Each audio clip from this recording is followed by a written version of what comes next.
I'm really interested in challenges. I want to play characters that I don't know if I can do. I need to feel that kind of walking on a tightrope. I find that really exciting, and I think that it's the only way that I can keep interested, and therefore I hope an audience can keep interested in the films that I do. Everything you do as an actor ends up taking you somewhere else. I think all of the emotions that you have to go through, whether it's like loving a girl or laughing outrageously at something hilarious, or, you know, everything I've ever done in a film, it requires this getting to some sort of emotional reality that is contrary to the actual setting that you're in. I feel very lucky that I get to play characters that are so complex I can't help but love them because they feel real to me. But that's most of the roles that I've gotten to play, and you love them because of their flaws, not in spite of them. You have to just sort of feel it out, you know, and take the chances. And if you feel like on some level it's grounded in some sort of reality, that's really the most important thing. I know that sounds like it might be an oxymoron, you're doing this crazy broad character that's grounded in reality, but it is important to understand where the character's coming from, what his motivations are, you know, whether it's jealousy or, you know, insecurity or whatever it is. And then you just sort of like, you know, go with that and try to play these crazy big moments in some sort of real way. My job is trying to play a character that will convince people that I'm that person. If you get a wonderful script like we did on this, that's not quite so hard to do, because it's a ready-made story for you, and all you've got to do is to make people believe that you're that person in that circumstance, like any part you play.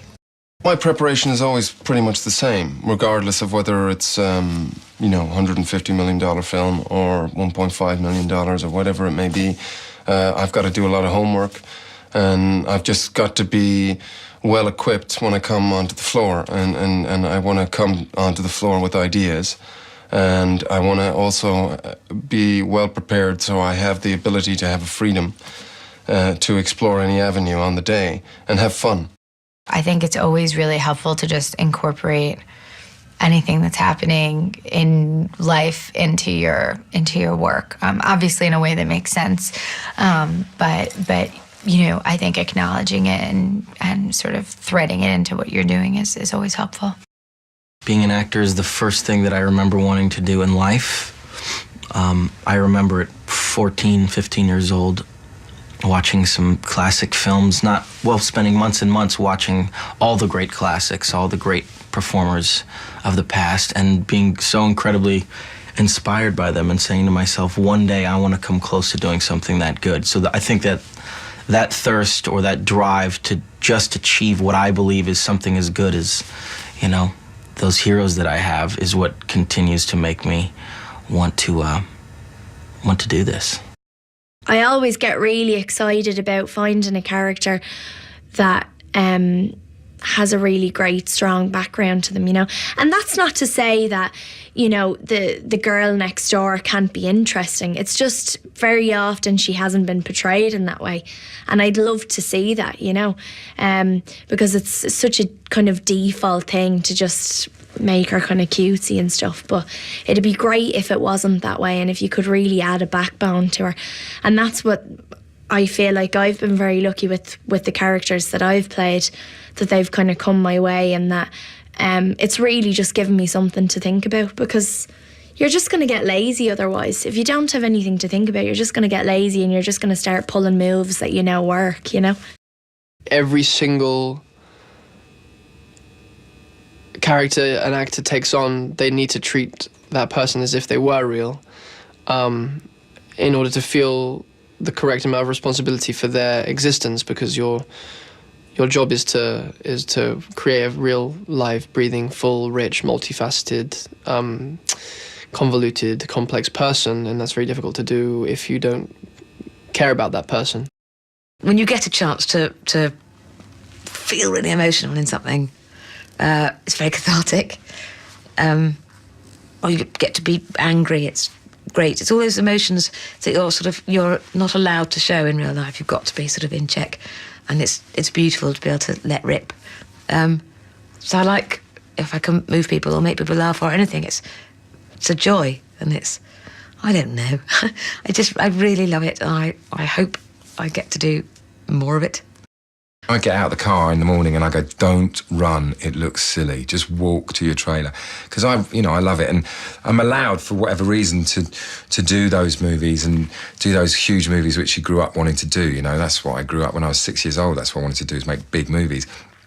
But then I can, go off and make Shifty with Iran Creevy, or Joe Wright's Hannah, and I'm very lucky, because whenever I'm getting slightly frustrated with one medium for whatever reason, I get to go and do something which is the other way, which seems to work really well for me.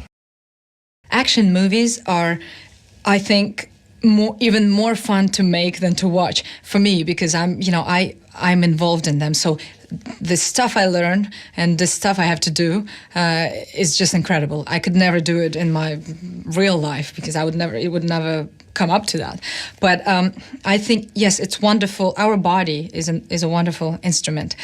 We can express so much with the body language, the face expressions, and in so many moments in life, we don't really need to talk. It even exists. There are books about body language, but it's an interesting story. It's an interesting thing to explore as an actor too. I call acting 3D anthropology or archaeology, in a way that your actors are sort of out there digging away at whatever, sort of in the mine shaft of the collective emotions of human beings across, like, the present and the past and history. And the actors kind of have to bring back their findings and put them in, as it were, the glass case of a motion picture. When I read a script, I'm looking at pretty much two things. One is if the writer thought about the character and that the character could possibly exist outside of the script, as opposed to just being used as a pawn for a story. And then the other thing I look at and wonder is if I could do something with it and bring myself to it and make it something that would be entertaining to perform. Because I suppose that the most entertaining things to perform is probably the most entertaining to watch. In order for me to feel strongly to sign on to something, it's two things. It's what the film represents as a whole, which sometimes changes by the time I see the movie again. I go, oh, it's a different message, but it doesn't matter. It's the feeling, the intention that I have going into it as the bigger picture of the project.